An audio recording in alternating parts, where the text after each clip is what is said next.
आज हम बात करेंगे एक ऐसी कंपनी के बारे में जो अपने सेक्टर में मार्केट लीडर को सर्विसेज देती हैं और जिस तरीके से CDSL कोई भी डीमैट अकाउंट वन हो, वो एंजल वन ओपन करे या वो जीरोधा ओपन करे, बाय डिफॉल्ट CDSL को इसका बेनिफिट मिलेगा। उसी तरीके से इस कंपनी को भी इसका बेनिफिट मिलता है कि कोई भी सेल करे इस सेगमेंट में कोई भी अपने सर्विसेज, तो इस कंपनी को बाय डिफॉल्ट इसका बेनिफिट मिलेगा। कौन सी है कंपनी मार्केट लीडर है अपने सेगमेंट में, 23% का मार्केट शेयर ओन करती है। कंपनी सर्विस प्रोवाइड करती है AC एंड रेफ्रिजरेटर सेगमेंट में। आज हम बात करेंगे अंबर इंटरप्राइजेस की। नमस्कार, मैं अजीत सिंह स्वागत करता हूं आपके चैनल ठाकुर कैपिटल में। अब जो एयर कंडीशन मार्केट है वो एस्टिमेट है कि 12% CAGR से बढ़ेगा 2028 तक, और वहीं देखें तो जो रेफ्रिजरेटर मार्केट है वो 9.1% CAGR से बढ़ता रहेगा 2028 तक। जिस तरीके से लोगों की डिस्पोजेबल इनकम बढ़ रही है, GDP बढ़ रहा है, उसका फायदा इस इंडस्ट्री को मिलता हुआ दिख रहा है। तो हम देखते हैं अंबर इंटरप्राइजेस कौन कौन से कंपनी को सर्विस देती है।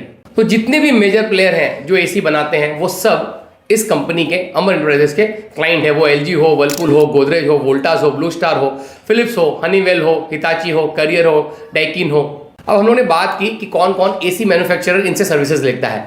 अब देखते हैं कि AC मार्केट में सबसे ज्यादा मार्केट शेयर किसके पास है। देखिए तो वोल्टास के पास है 23%, ब्लू स्टार के पास है 12%, डाइकिन के पास है 15%, LG के पास है 11%, हिताची के पास है 10%, पैनासोनिक के पास है 6%, सैमसंग के पास है 5%। तो हम लोग ये देख सकते हैं कि जो मेजर 5 प्लेयर हैं AC सेगमेंट में 80% का मार्केट शेयर है, और वो पांचों कंपनी अंबर इंटरप्राइजेस सर्विसेज लेती हैं। अब हम समझते हैं पूरी कंपनी को और उनके प्रोडक्ट को और थोड़े से प्रोडक्ट रेंज को, और फिर बात करेंगे रेवेन्यू की।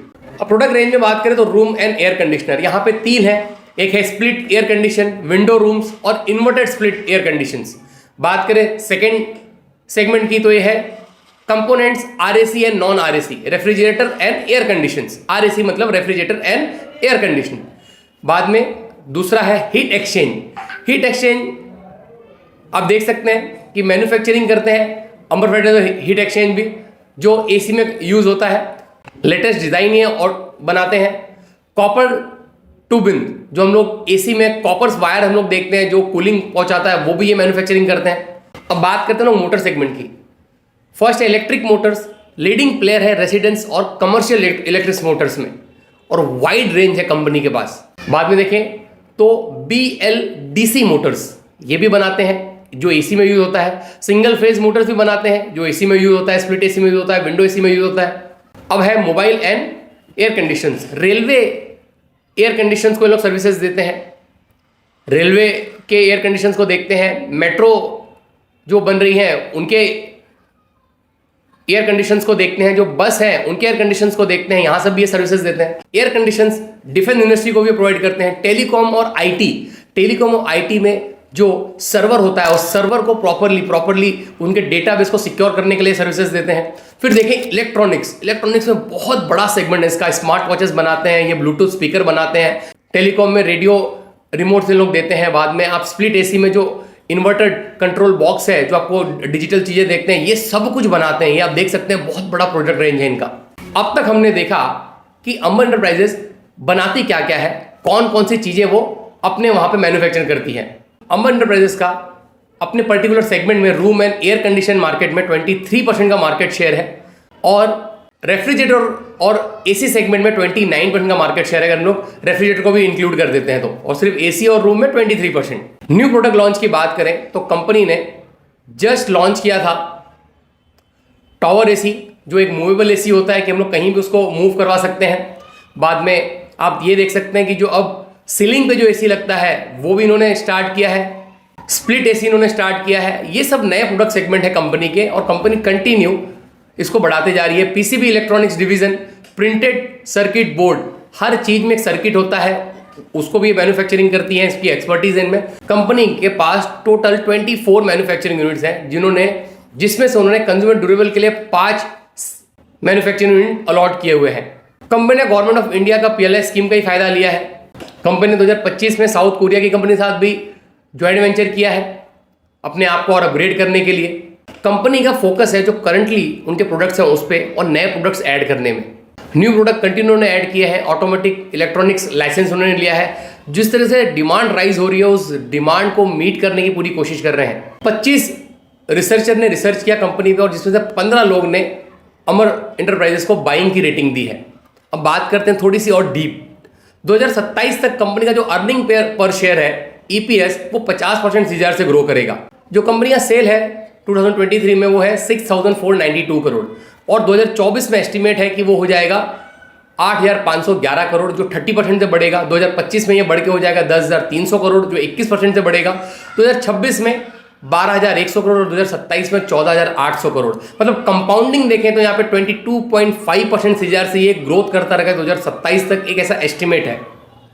कंपनी का जो नेट मार्जिन है वो 2% के नजदीक है और ग्रॉस मार्जिन 8 से 7% कंपनी हमेशा अर्न करती है। मार्जिन में थोड़ी थोड़ी कमी आ रही है मगर हम लोग ये देख सकते हैं कि जो सेल्स है वो कंटिन्यू बढ़ता जा रहा है। प्रोडक्ट वाइज रेवेन्यू की बात करते हैं।